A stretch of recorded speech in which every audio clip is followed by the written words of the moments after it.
Shurupi i gjyshes për kollën, ja si ta përgatisni me vetëm 2 përbërës.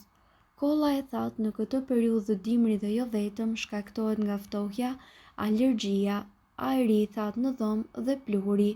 Për të lehtësuar shqetësimet tuaja mund të bëni një shurup shtëpiak i cili do t'ju qetësoj shpejt.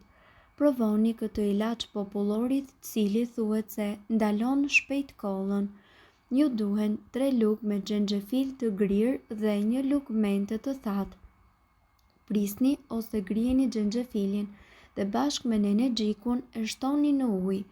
Lëreni të vlojë, ulni nxehtësinë dhe gatuajeni derisa të avullojë gjysma e lëngut.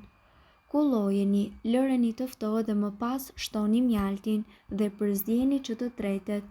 Hidheni në një kavanoz dhe merrni nga 1 lugë për disa orë për të lehtësuar kollën. Ruajeni të mbuluar në frigorifer.